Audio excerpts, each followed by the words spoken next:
r/am I the butthole? Thraura DNA says, WIBTA if I told my parents I know I'm adopted. Hey people. This is a long story, but I'm going to try and condense it as much as possible. Basically about 9 weeks ago my maternal cousin and I both completed an ancestral/DNA test through one of the popular brands. My parents are very against these DNA tests, I thought, because they don't like the idea of giving your DNA to these companies, and so have forbidden me from doing them in the past, when I brought up the idea. Though, I now know the real reason they were against me doing it. My cousin, James, got his results first, and matched with loads of people saying my mother's maiden name, as well as other names known within my mother's family line.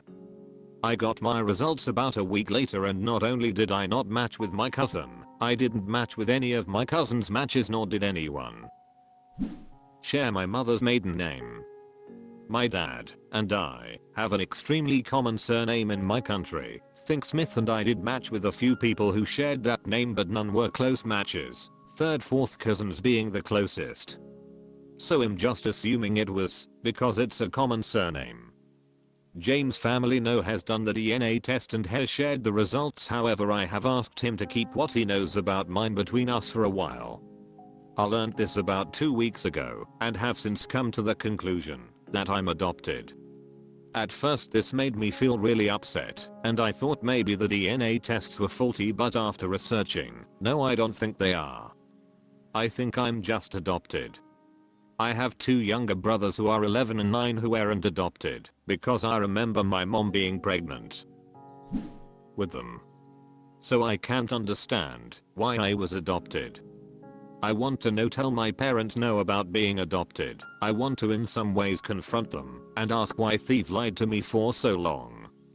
But I also want to say I still consider them my only family. James thinks it's a really bad idea. He says I should just keep it to myself, because if I tell my parents I know I'm adopted it could have negative consequences on my relationship with my parents, and also could get him into trouble with his parents, because he bought me the DNA test, and he is very close to my parents. I've said I'll just tell them I bought the test myself, but he says he'll know, because he got his test so recently. WIBTA if I ignored my cousin and confronted my parents about me being adopted anyway.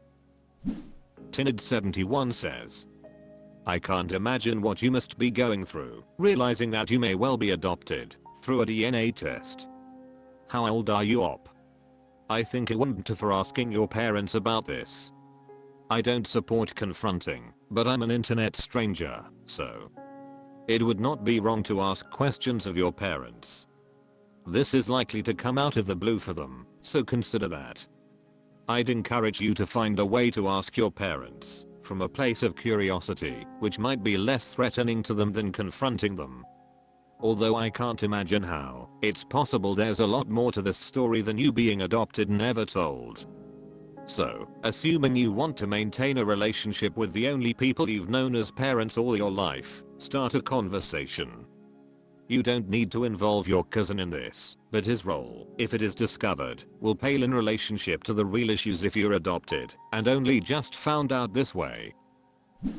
Thraura DNA says, I'm 18, but I still live with my parents part-time and I live at uni halls the other time. Some parts of me want to confront them about it because I feel like they've lied to me. But I also know it is a bad idea, but I'm not sure I would be able to control my full emotions if I confront them about it, because I feel almost betrayed by them. I do want to maintain a relationship with them, but I feel hurt that they've lied to me for so long. I still love them as my parents and only family. It's hard to explain what I feel, but I've kept it to myself for 2 weeks, because I knew at that time I would have exploded at my parents. But I can't keep it to myself any longer and my emotions are less intense now. Tinid71 says, I'd imagine you're experiencing a range of emotions you've given yourself time to process a bit, so talking with them now should be less confrontational than 2 weeks ago. While I can't begin to imagine a situation where there's a different explanation for your DNA result, there may be more to the situation than just your parents hiding the fact that you're adopted. Sounds like it's time to have a conversation with your parents and encourage you, if you want internet strangers' input here, to give them the facts. I took a DNA test, I don't recognize anyone I'm related to in the results. And then let them respond. Try to be okay with silence. They'll need to process. But I'm sure you'll quickly know the basics from their response. Good luck. Hootai Owl Sissus says.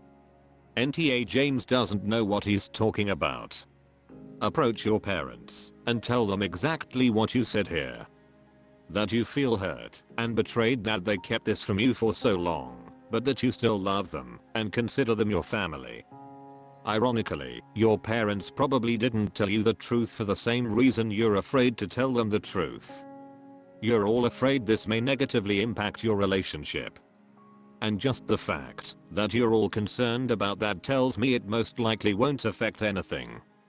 Because you all love each other, want to maintain the status quo. Am I the butthole? Don Rontran says. Am I the butthole for not sending my nephew home? I'm new to all of this, so please bear with me. I've read a couple posts to see how it's done. We'll fix something if it's not right. I, old enough to be a curmudgeon, was surprised yesterday when my oldest nephew Joe, alias, aged 17, texted me to ask if I could come get him from school because he was not feeling well. I'm on the list and can / have picked up Joe and his sisters before on occasion when needed.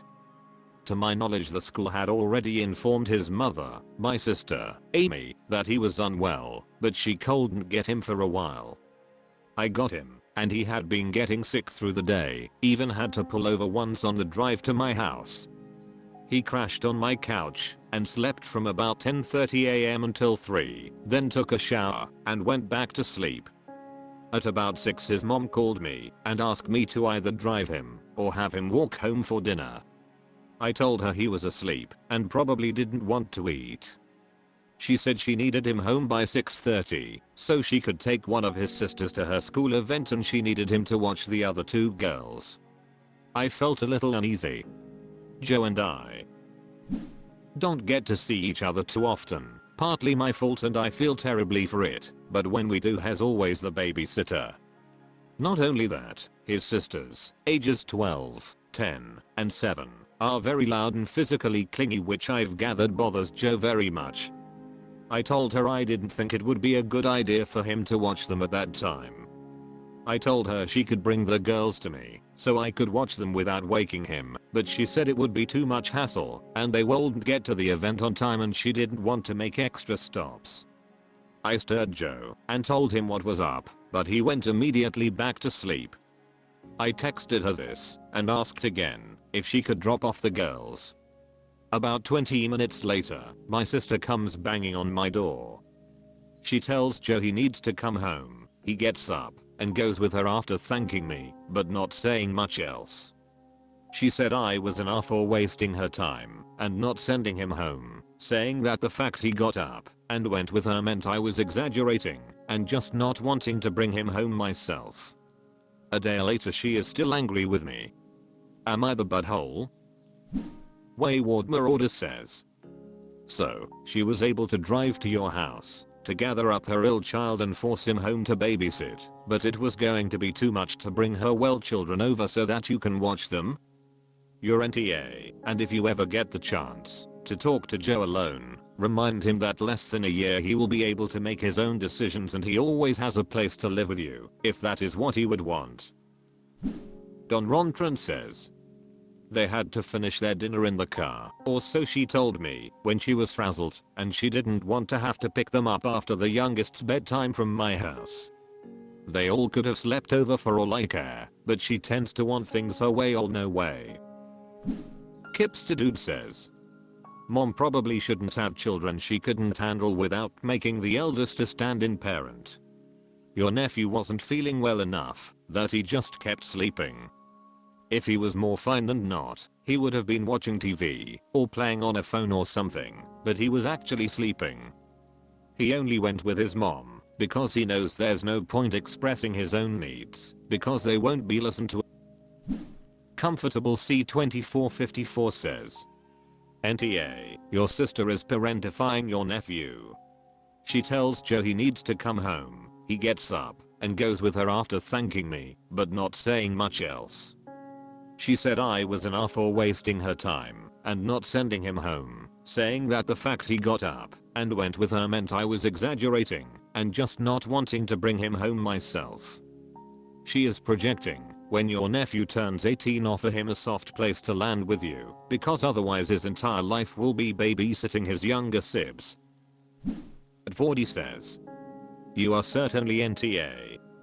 Your sister is. Of course that's borderline child abuse, and it makes me cringe to hear it. Poor Joe, it's great that you tried to look out for him in an impossible situation.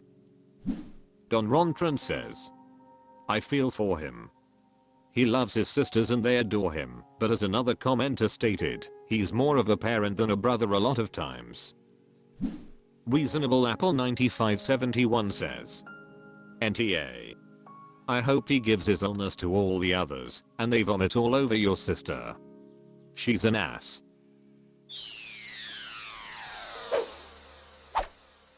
That's all for this video. Thank you for watching. Please subscribe.